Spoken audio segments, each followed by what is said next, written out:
जो अर्थ से एटमॉस्फेयर जुड़ा हुआ है वो ग्रेविटी के कारण जुड़ा हुआ है। अर्थ की जो ग्रेविटी है उसके कारण एटमॉस्फेयर जुड़ा हुआ है, क्योंकि मून पर एटमॉस्फेयर नहीं है, क्योंकि वहां पर ग्रेविटी कम है। तो ग्रेविटी के जुड़ने का एटमॉस्फेयर के जुड़ने का रीजन क्या है? ग्रेविटी। और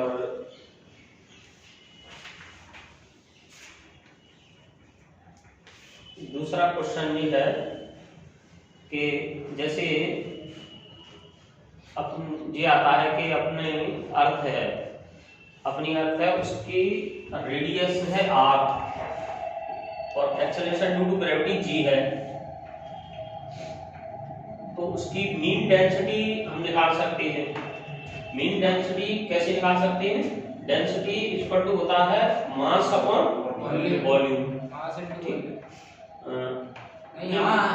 density equal to mass upon volume ये होता है। तो मास कैसे निकालेंगे? मास निकालने में G equal to GM upon R square. तो यहाँ से ये मास की वैल्यू आ जाएगी यहाँ से। ठीक, मास की वैल्यू यहाँ से कितनी आ जाएगी? M equal to G R square upon capital G। तो डेंसिटी इक्वल टू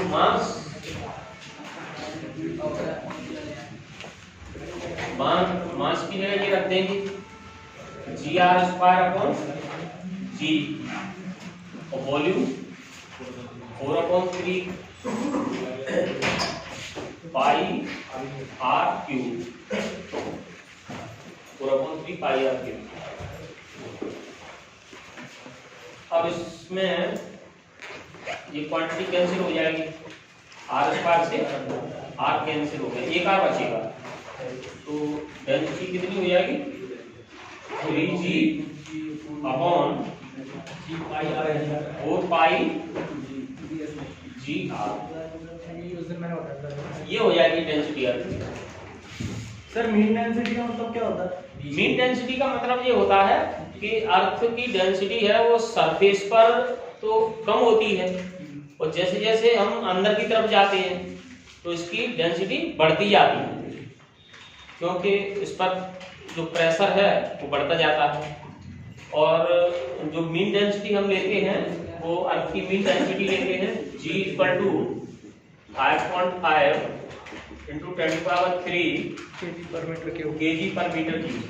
इसका मतलब ये है कि जैसे हमारे पास में एक कंटेनर है, वो 1 मीटर लंबा है, 1 मीटर चौड़ा है और 1 मीटर ऊंचा है। तो उसमें हमने जो अर्थ का मटेरियल है वो भर दिया, तो इतना आ जाएगा उसमें। लेकिन अब क्या है, ये सब जगह बराबर नहीं है, कहीं तो ये कम है और कहीं पर ज्यादा है, ये मीन डेंसिटी।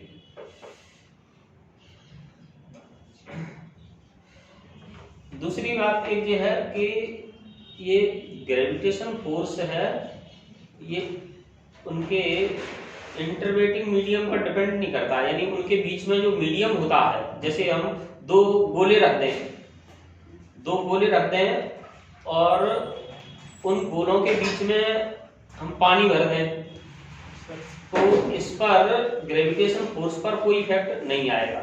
जैसे अभी दो चार्ज के बीच में अगर हम कोई किसी जैसे वाटर भर देते हैं, तो वाटर भर दोगे तो उनके बीच में लगने वाला फोर्स है वो कम हो जाएगा। कितना कम हो जाएगा? जितना वाटर का डाइलेक्ट्रिक कांस्टेंट होता है, वाटर का डाइलेक्ट्रिक कांस्टेंट होता है 80 पॉइंट समथिंग होता है, 80 मान लो, 80.4 होता है।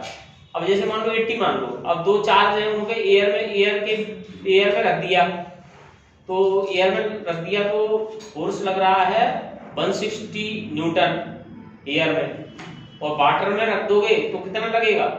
केवल 2 न्यूटन ही लगेगा, क्योंकि वाटर के लिए डाइलेक्ट्रिक कांस्टेंट कितना है? 80 है।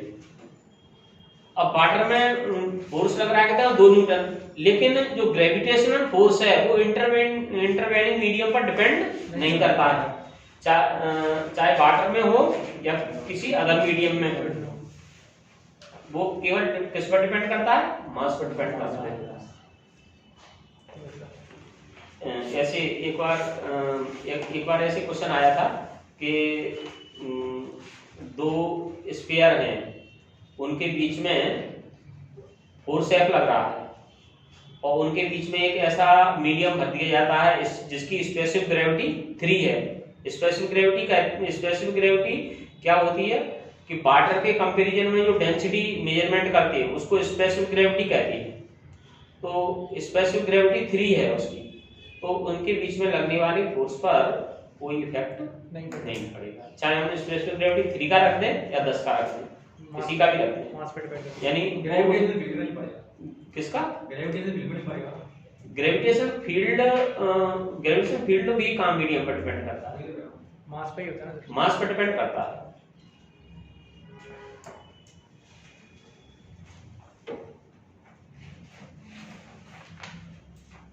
अब जैसे एक कमानीदार तुला है, कमानीदार तुला को क्या कहते हैं? स्प्रिंग बैलेंस कहते हैं। अब स्प्रिंग बैलेंस को जमीन से हम ऊपर ले जाना है, जमीन से जैसे हम ऊपर लेते जा रहे हैं, तो उसके द्वारा मेजरमेंट किया गया वेट है, उस पर क्या इफेक्ट आएगा? स्प्रिंग बैलेंस होता क्या है? स्प्रिंग बैलेंस होता है जिस पर साइन लगी रहती है, उसको किसी हुक की हेल्प से लटका देते हैं, उस हुक की हेल्प से लटका देते हैं। जैसे जो सिलेंडर तोलने वाले होते हैं, तो वो स्प्रिंग बैलेंस जैसे यहाँ पर एक हुक लगा हुआ है, उससे लटका देंगे, और नीचे एक हुक लगा होगा, उस पर जो तोलने वाली वस्तु है उसको रख देंगे। तो तोलने वाली वस्तु को रख देंगे तो वो उसमें साइन बने रहते हैं कि इतने तक 1 kg हो गया, इतने तक 2 kg हो गया, ऐसे वो बता देती है स्प्रिंग बैलेंस, वेट मेजरमेंट बताएगा। तो देखो उसमें क्या होगा कि जैसे हम ऊपर ले जाएंगे तो जी का मान क्या होगा? कम होगा। तो W = क्या होता है?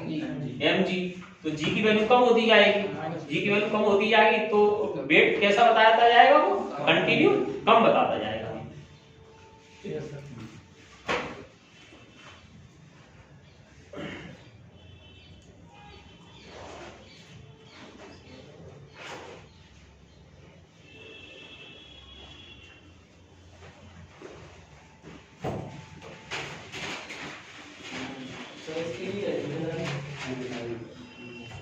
ये समझ में आ गया नहीं?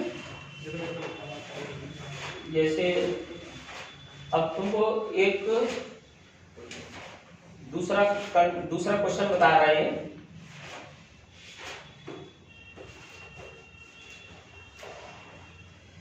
एक क्वेश्चन लिखिए, ये इंपॉर्टेंट क्वेश्चन है। एक व्यक्ति एक ग्रह ए पर 2 मीटर उछल सकता है। 2 मीटर उछल सकता है। उस ग्रह पर मनुष्य की उछाल क्या होगी?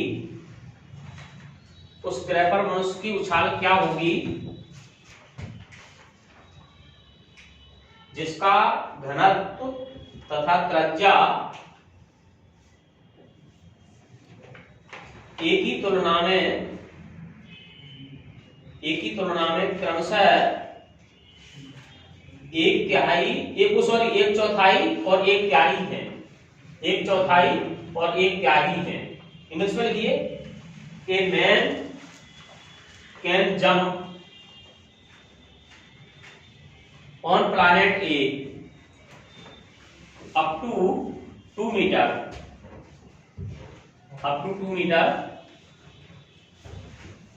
How high can he jump? On another planet whose density and radius are 1/4 and 1/3 as compared to planet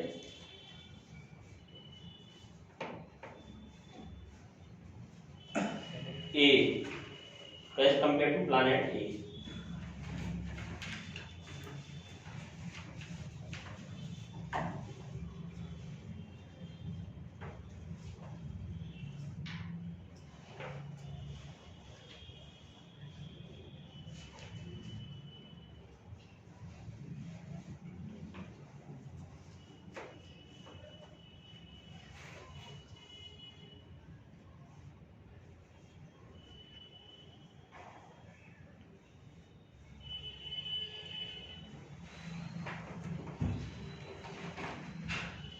आ रहा है ये कि बताया जाए?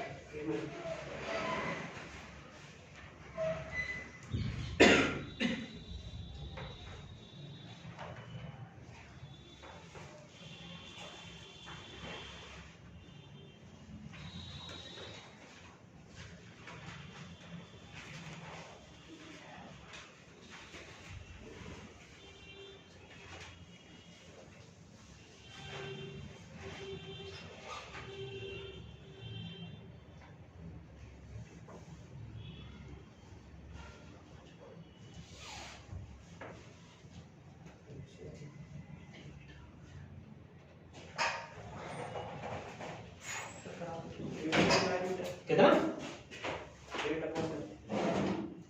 कितना देखो इसमें ये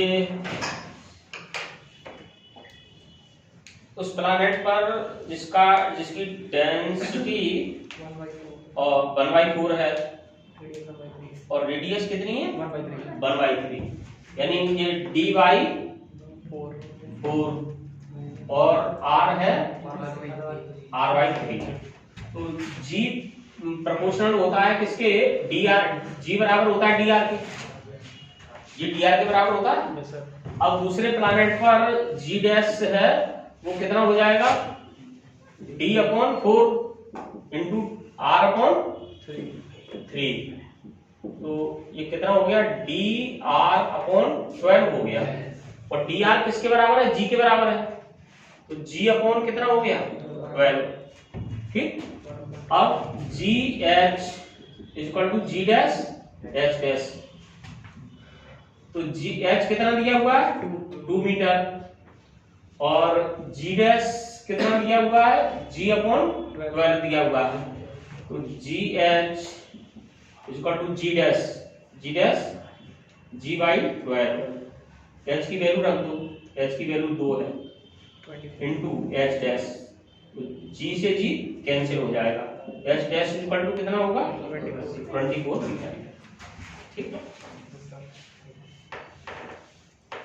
देखो ऐसा क्वेश्चन ये तैयार कर लो, इस टाइप का क्वेश्चन आता है एग्जाम में।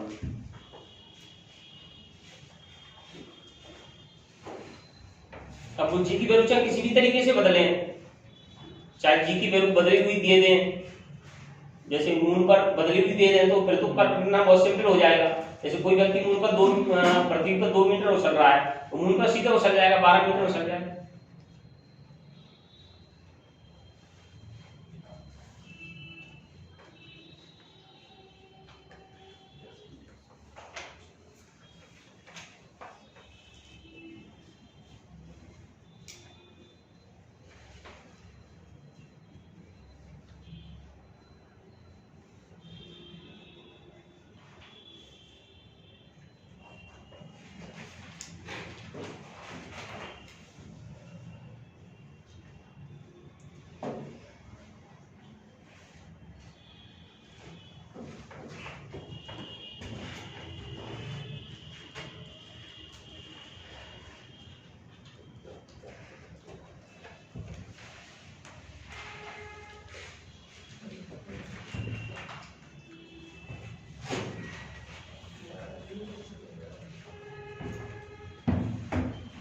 अब देखो एस्केप स्पीड का फार्मूला एक तो ये पढ़ा है VE = √2gr, एक ये पढ़ा है VE = √2gm/r। आर, ये पढ़ा है।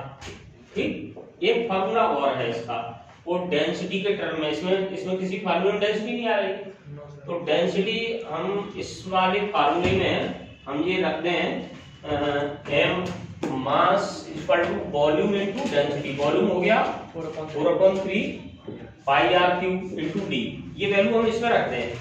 तो ये VE कितना हो जाएगा, VE हो जाएगा √2G और इसकी जगह रखेंगे 4/3 pi R cube into D. तो ये सब क्वांटिटी क्या है, कांस्टेंट है, ये सब क्वांटिटी कांस्टेंट है। तो VE है, वैसे तो पहले तो फार्मूला बता देते हैं, 8/3 पाई G, R बाहर निकल आएगा, R और D, यानी ये क्वांटिटी कांस्टेंट है। तो VE हो जाए, VE डायरेक्टली प्रोपोर्शनल हो जाएगा किसके, VE equal to R 8/3 pi G R D, वो सॉरी R तो इधर लिख लिया, और एक आर रह गया, एक नीचे वाले आर से कट जाएगा, आर ये वाला आर है कैंसिल हो गया, ये आर कैंसिल हो जाएगा ये, और एक स्क्वायर वाला बाहर, ठीक, स्क्वायर वाला वो बाहर आ गया, तो स्क्वायर वाला बाहर आ गया, यानी इसको हम ऐसे लिख सकते हैं VE प्रोपोर्शनल R√D। ठीक, जो रेडियस और डेंसिटी दी हुई हो, तो फिर हम एस्केप वेलोसिटी के लिए ये फार्मूला लगा देंगे। यस सर, ठीक, बाकी सब कांस्टेंट है, बाकी सब कांस्टेंट है, ये एस्केप वेलोसिटी के लिए है।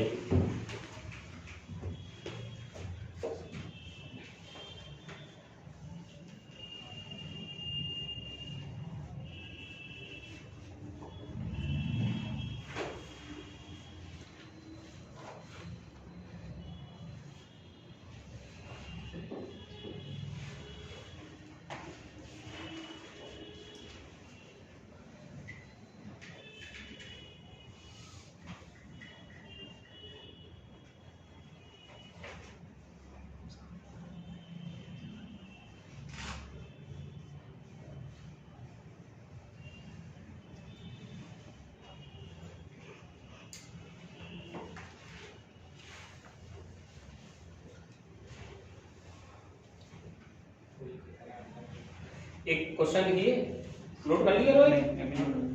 अभी नहीं किया था।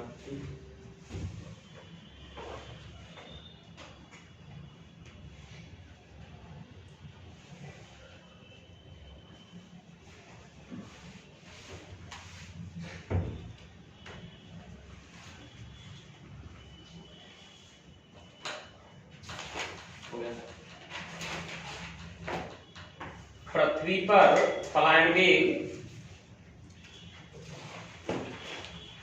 11 किलोमीटर प्रति सेकंड है।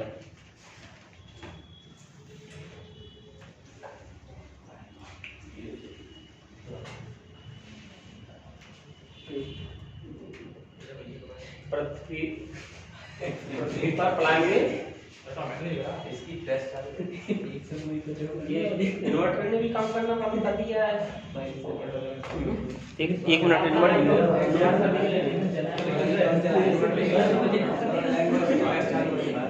सही कर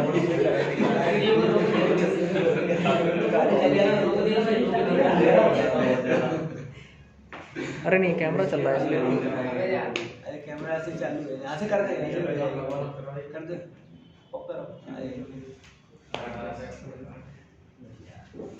ठीक है, देख रहा बच गया सर, इन्वर्टर बच गया। वो इन्वर्टर बैटरी उठाने का है। रहेगा बहुत है। अब ठीक है सर, सर ये जला दे, देख रहा है, इसकी जला दे सर, मोबाइल की जला दे। अच्छा देखो, क्वेश्चन सुनिए।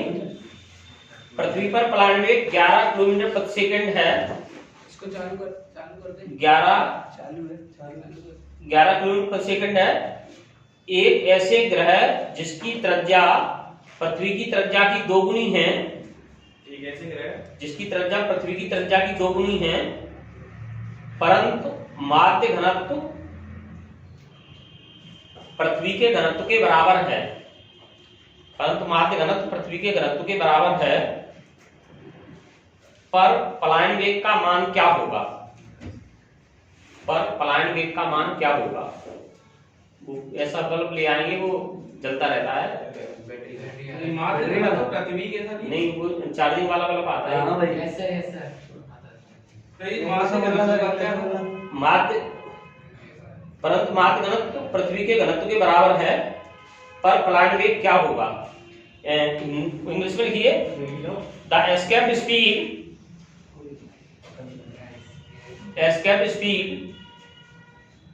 At the earth is 11 kilometer per second.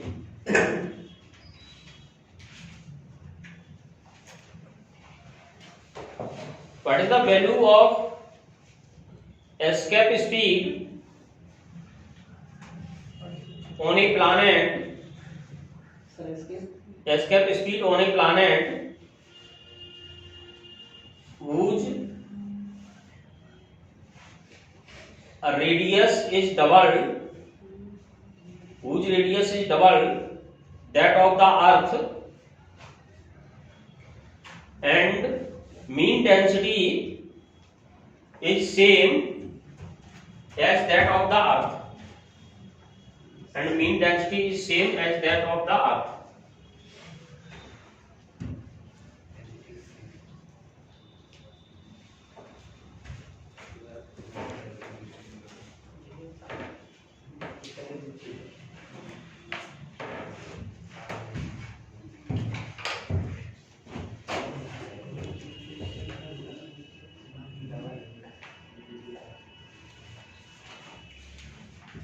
देखो इसमें सीधा है ये कि VE proportional R root D होता है, VE is directly proportional to R root D, ठीक है, VE proportional to R root D।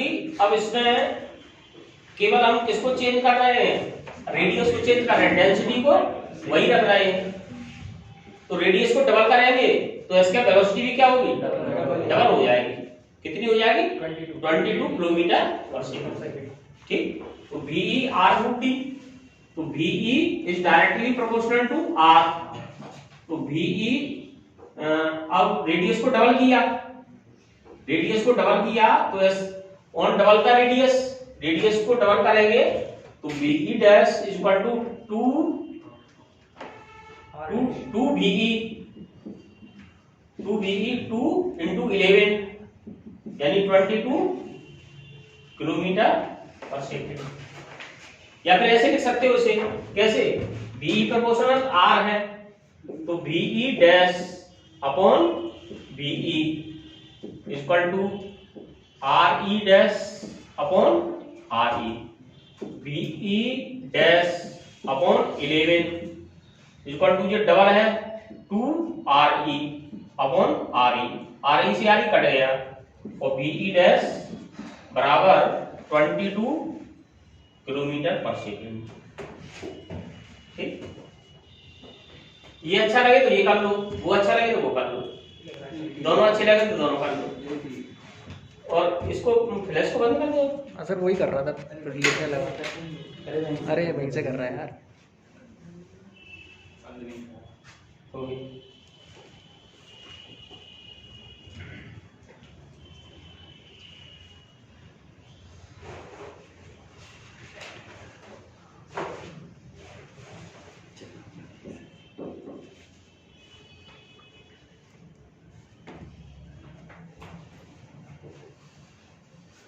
हो गया रोहित। अगला क्वेश्चन लिखिए, किसी ग्रह का पलायन वेग VE है, किसी ग्रह का पलायन वेग VE है, यदि ग्रह की त्रिज्या वही रहे, यदि ग्रह की त्रिज्या वही रहे किंतु द्रव्यमान 4 गुना हो जाए, द्रव्यमान 4 गुना हो जाए, 4 गुना हो जाए तो उस ग्रह का पलायन वेग, तो उस ग्रह का पलायन वेग हो जाएगा, तो उस ग्रह का पलायन वेग हो जाएगा। तो ऑप्शन ए है 4 VE, बी है 2 VE, VE और VE अपॉन 2, सर 2be, ठीक है। इंग्लिश में बोल दो। इंग्लिश में लिखो, the escape velocity on A planet is ve। escape velocity of a planet is ve if radius remains same but mass becomes 4 times mass बोला, mass becomes 4 times, then find the velocity on the other planet।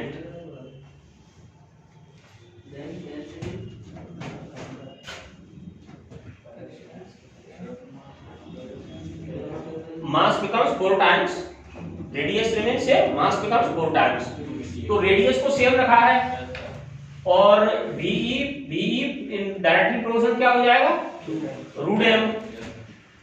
अब VE dash upon VE ये होगा ME dash upon ME। ये 4 गुना कर दिया, 4ME upon ME, ME से ME cut गया, 2 आ गया, तो VE dash equal to 2VE।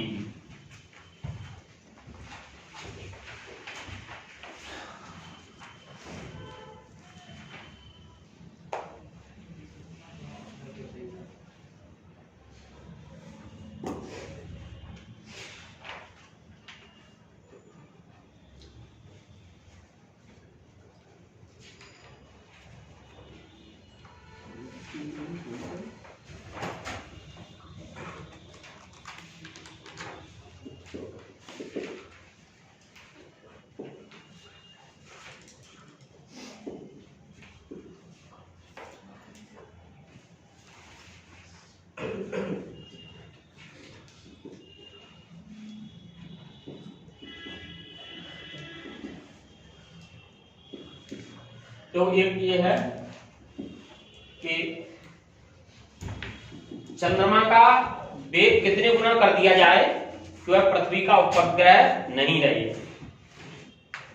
ये ऑप्शन दिए गए, चंद्रमा का वेग कितना कर दिया जाए कि वह पृथ्वी का उपग्रह नहीं रहे। The velocity of moon is how many times increases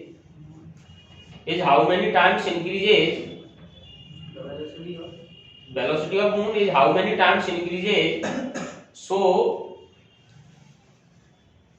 it does not becomes the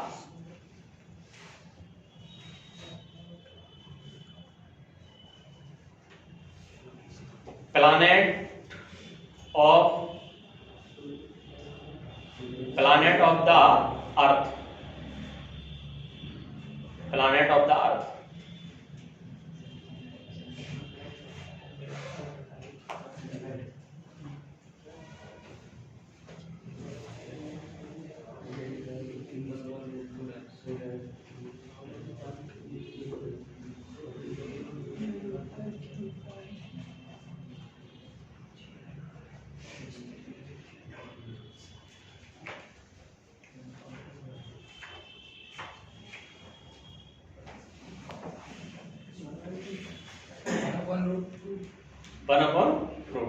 देखो सौरभ, तुम अच्छी तरह से भूल गए हो, हमने जो क्वेश्चन करा दिया था पहले, इसीलिए हमने आज रिवीजन ये लगवाया था। ये √2 टाइम्स होगा क्योंकि उसकी वेलोसिटी कितनी है, अप्रॉक्स 8 किलोमीटर पर सेकंड। अब जो उनकी प्लैनेट की वेलोसिटी जो पास में है उनकी 8 किलोमीटर पर सेकंड, और उसमें √2 गुना बढ़ा दिया जाए, तो √2 गुना बढ़ा दिया जाएगा तो 11.2 किलोमीटर पर सेकंड हो जाएगा।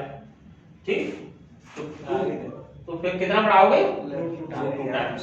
किसी प्लैनेट का अगर √2 टाइम्स वेलोसिटी बढ़ा देंगे तो वो मून का, वो अर्थ का प्लैनेट नहीं रहेगा, एस्केप कर जाएगा।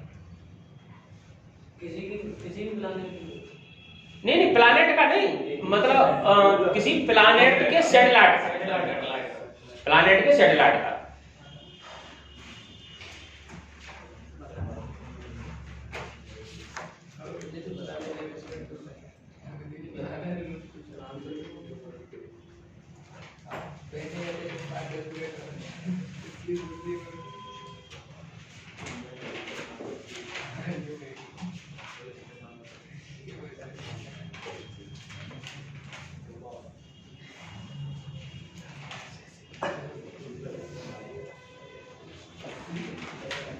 क्वेश्चन लिखिए,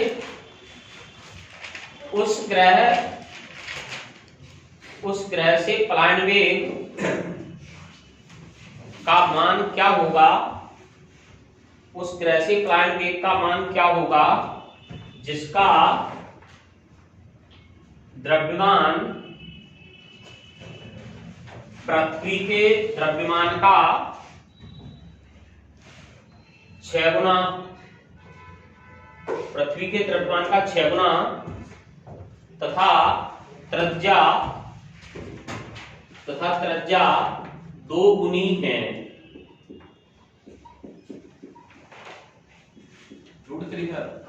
√3 सही आंसर, सही answer √3। BE equal to √2gm upon r। तो VE डैश निकालना है, √2g मास कितना करना है 6 टाइम्स 6m, और रेडियस कितनी करनी है डबल, तो 2 से ये कैंसिल हो जाएगा, ये कितना आएगा 3, और √3 इंटू √2gm अपॉन r, तो ये हो गया VE dash equal to √3 BE।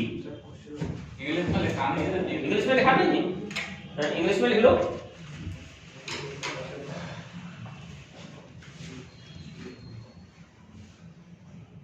The mass of a planet is increased by 6 times and radius is 2 times as compared to Earth, then escape speed on that planet becomes, ये option दिए गए।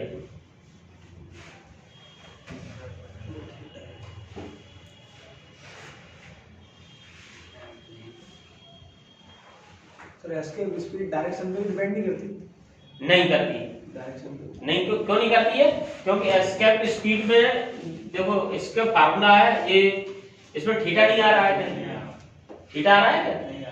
तो चाहे ऐसे फेंक दो या ऊपर को फेंक दो या ऐसे 45 एंगल से फेंक दो, स्पीड होना चाहिए 11.2 किलोमीटर पर सेकंड। अब ऐसे नहीं, वो धरती में नहीं फेंकोगे, धरती में फिर कैसे पहुंचेगा? और किसी एंगल से फेंक सकते हो।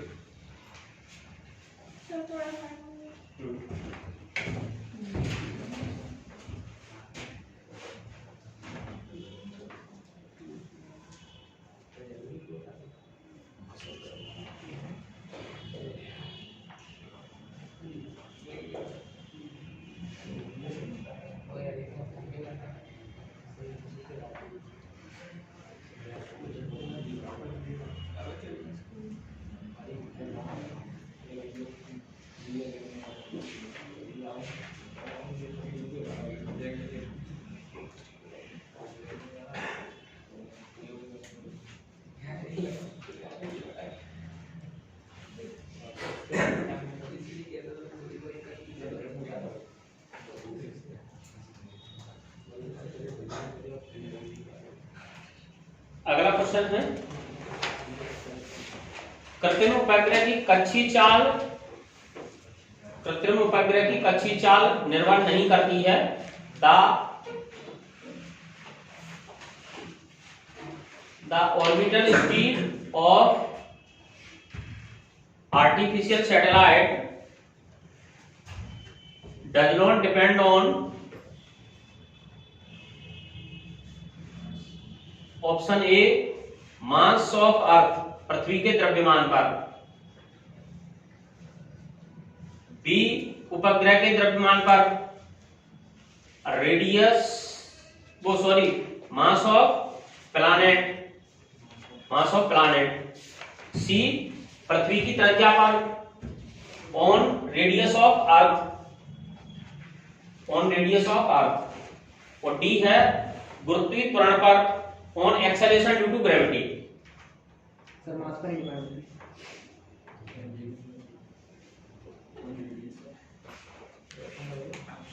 On acceleration due to gravity, चौथा ऑप्शन। तो कौन सा होगा इसमें? मास पे ही करेंगे। मास ऑफ मास ऑफ उस पर सैटेलाइट पर, हाँ, मास। मास ऑफ सैटेलाइट पर डिपेंड नहीं करेगा। हाँ बी होगा। अच्छा अगला क्वेश्चन है, अगला क्वेश्चन सुनिए। यदि उपग्रह पृथ्वी की ओर खिसक आता है, सेकंड का ऑप्शन क्या है? सेकंड ऑप्शन ये है mass of A satellite.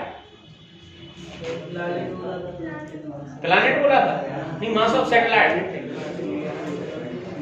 Mass of satellite. अगला है इफ ए सैटेलाइट, नहीं हाँ सेकंड आंसर है। अगला क्वेश्चन है if A satellite is moved towards earth, if a satellite move towards earth, then its time period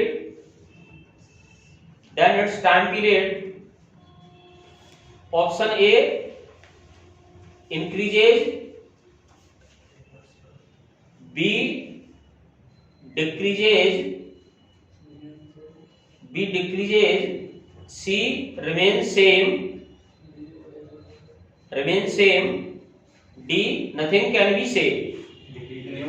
Hindi में देखो, यदि उपग्रह पृथ्वी की ओर खिसक आता है, यदि उपग्रह पृथ्वी की ओर खिसक आता है तो उपग्रह का आवर्तकाल A बढ़ता है, B घटता है, C अपरिवर्तित रहता है, डी कुछ नहीं कहा जा सकता।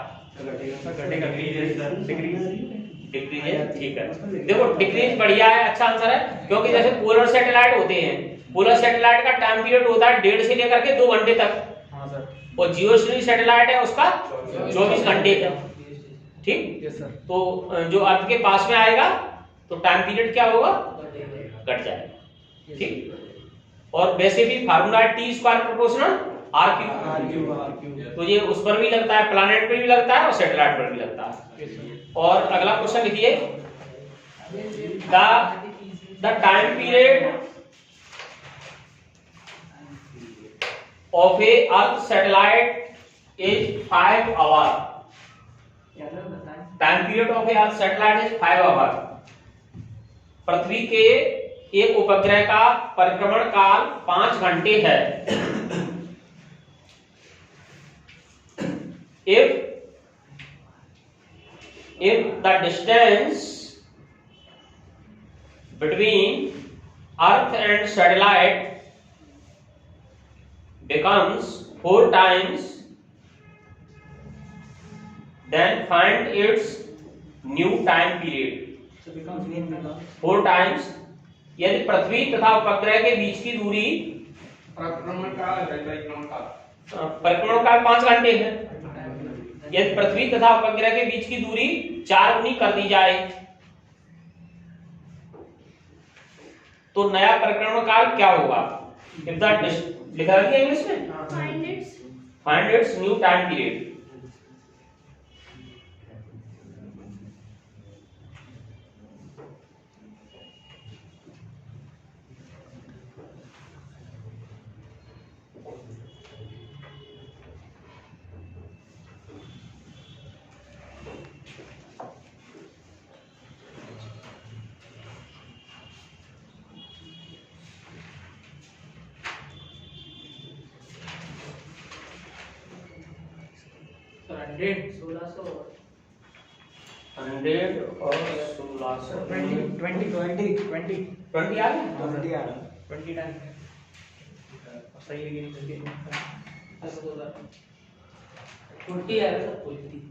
फोर्टी आंसर सही है।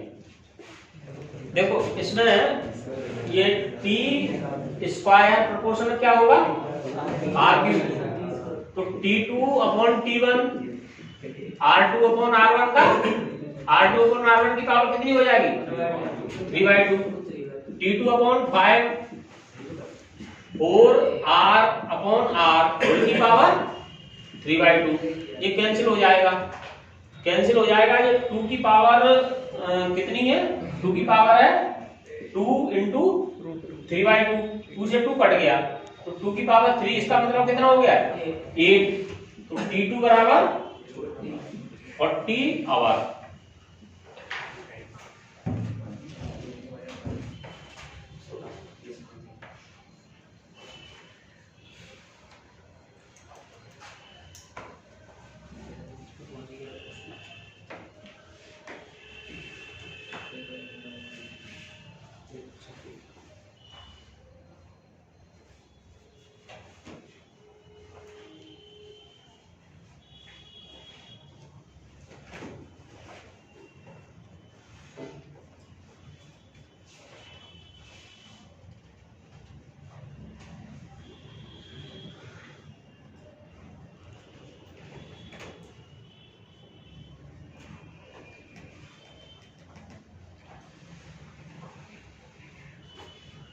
देखो वैसे तो इस चैप्टर के सभी कंसेप्ट हमने बता दिए हैं, लेकिन इसमें 2019 में जैसे ये वाला क्वेश्चन आया था कि अंतरिक्षयात्री को कलर कैसा दिखाई देता है, काला, ये 2019 का क्वेश्चन आया। और ये वाला क्वेश्चन भी हमको उसमें दीपक ने बताया था कि जैसे कोई बॉल उछाल रहे हैं, किसी ग्रह की डेंसिटी और रेडियस है, तो या तो डेंसिटी चेंज करवाएं या रेडियस चेंज करवाएं, तो उस दूसरे ग्रह पर बॉल कितनी उछलेगी, तो उसके लिए वो जी की पहले तो जी की वैल्यू निकालोगे, जी की वैल्यू निकाल करके फिर g × h कांस्टेंट, यानी g1 h1 बराबर g2 h2 ये फार्मूला लगा दो। तो अभी तक तो आपको ये 2 क्वेश्चन का तो हमें कंफर्म पता है कि ये 2 क्वेश्चन अभी पिछले 1-2 सालों में आए हैं। और क्वेश्चन तुमको कहीं पर जैसे ग्रेविटेशन में कहीं पर डाउट लग रहा हो तो वो क्वेश्चन ले आओ, ठीक है। किसी कोई क्वेश्चन अच्छा है और तुमको लग रहा है कि ये अच्छा क्वेश्चन है और ये इसकी आने की पॉसिबिलिटी भी है और बाय द वे वो छूट गया है, तो उस क्वेश्चन को ले आओ तुम, ठीक है, उस क्वेश्चन को कराएंगे। तो ग्रेविटेशन वाला तुम्हारा चैप्टर है वो पूरी तरह से कंप्लीट हो चुका है तुम्हारा, इसमें इतनी कंसेप्ट है टोटल। और अब हम तुमको इलास्टिसिटी वाला नया चैप्टर बताएंगे, इलास्टिसिटी शुरू कराएंगे। और शुरुआत देर में क्यों, अभी टाइम है तो अभी शुरुआत करा देंगे। तो सबसे पहले बात तो ये है कि इलास्टिसिटी क्या होती है। इलास्टिसिटी होती है जैसे कोई स्प्रिंग है और स्प्रिंग पर हमने फोर्स लगाया, तो हम इससे स्प्रिंग को जैसे फोर्स दबाने के लिए भी लगा सकते हैं और खींचने के लिए भी लगा सकते हैं। तो हमारे द्वारा जो फोर्स लगाया गया है उस फोर्स को हम कहते हैं डिफॉर्मिंग फोर्स, इंग्लिश में कहते हैं, और हिंदी में कहते हैं विरूपक बल। डिफॉर्मिंग फोर्स या विरूपक बल, इसको एक्सटर्नल फोर्स भी कहते हैं। और जितना हम डिफॉर्मिंग फोर्स लगाते हैं उतना ही उसके अंदर, स्प्रिंग के अंदर फोर्स प्रोड्यूस हो जाता है और उस फोर्स को हम कहते हैं restoring force. That force is called the restoring force.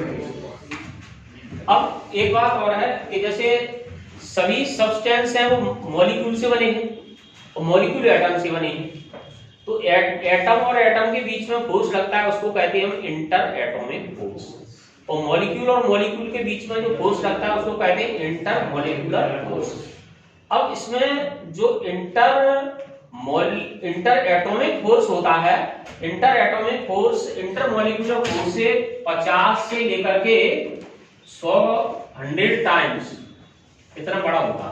जैसे किसी सब्सटेंस में 50 गुना बड़ा था, कौन सा, इंटर एटॉमिक। एटम छोटा होता है, तो ये फोर्स है, ये फोर्स डिस्टेंस के जो रूल है 1/r², इसको फॉलो नहीं करती हैं, ये फॉलो करते हैं 1/r⁷, 1/r⁸ इस टाइप से ये फॉलो करते हैं। ठीक, तो इंटर एटॉमिक फोर्स है, एटम एटम पास में होते हैं और मॉलिक्यूल उसके कंपैरिजन में दूर होते हैं, तो इंटर एटॉमिक फोर्स बड़ा होता है, इंटर मॉलिक्यूलर फोर्स छोटा होता है। अब मान लो कि हमने किसी स्प्रिंग को खींचा और खींचने के लिए हमने फोर्स लगाया, ये हमने फोर्स लगाया F, इस फोर्स को कहेंगे डिफॉर्मिंग फोर्स, क्या इसका दूसरा नाम है एक्सटर्नल फोर्स। इतना ही इसके अंदर रीस्टोरिंग फोर्स प्रोड्यूस हो जाता है, रीस्टोरिंग फोर्स। इस रीस्टोरिंग फोर्स को कहते हैं internal force, internal force. Deforming force को कहेंगे विरूपक बल, विरूपक बल, और इसको रीस्टोरिंग फोर्स को कहेंगे प्रत्यानयन बल। अब स्प्रिंग कितनी खिंच रही है, ये इस बात पर डिपेंड करती है कि उसका स्प्रिंग कांस्टेंट कितना है। अगर स्प्रिंग हार्ड है तो स्प्रिंग कांस्टेंट K है वो ज्यादा होगा, और स्प्रिंग सॉफ्ट है तो उसका स्प्रिंग कांस्टेंट कम होगा। तो इस पर लगा, इसमें इसका एक्सटेंशन है F is directly proportional F is equal to Kx। यहाँ पर ये माइनस साइन इसलिए आता है क्योंकि डिस्प्लेसमेंट किसका हो रहा है, स्प्रिंग का, और रीस्टोरिंग फोर्स किस पे लग रहा है, स्प्रिंग पे लग रहा है। तो यहाँ पर हम जो फोर्स लेते हैं, जो F फोर्स यहाँ पर लिया है वो कौन सा लिया है, रीस्टोरिंग फोर्स लिया है। ठीक, तो रीस्टोरिंग फोर्स किधर लग रहा है, इस तरफ, और डिस्प्लेसमेंट किधर हो रहा है, इस तरफ, इसीलिए यहाँ पर माइनस साइन आया, F is equal to minus Kx। इस K को कहते हैं हम स्प्रिंग कांस्टेंट। ठीक, अब स्प्रिंग कांस्टेंट इसका डायमेंशन फार्मूला हम जैसे यूनिट लिखना चाहें तो स्प्रिंग कांस्टेंट की यूनिट हो जाएगी newton upon metre. Spring constant की यूनिट है newton upon metre. Dimension formula इसका क्या होगा, mL/t-2, तो फोर्स का हो गया और लेंथ का L हो गया, तो L से L कट गया, m/t-2, ये इसका डायमेंशन फार्मूला हो गया। अब स्प्रिंग कांस्टेंट का डायमेंशन फार्मूला किस फिजिकल क्वांटिटी के डायमेंशन फार्मूला के same, surface tension, surface tension. ठीक, सरफेस टेंशन के फार्मूला के सेम है। सरफेस टेंशन का भी ये, सरफेस टेंशन यूनिट एरिया पर लगने वाला फोर्स है, फोर्स एरिया नहीं, force upon length, F upon L।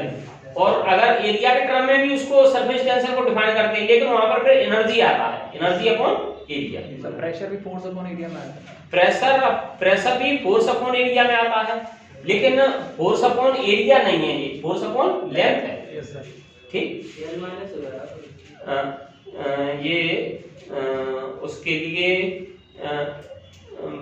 Surface tension के लिए तो यही होगा। हाँ सर, सरफेस टेंशन के लिए तो यही होगा। ये सरफेस टेंशन दो यूनिट होती है, एक यूनिट तो होती है न्यूटन पर मीटर और एक होती है उसकी जूल पर मीटर स्क्वायर, ये भी यूनिट होती है सरफेस टेंशन, ये होती है यानी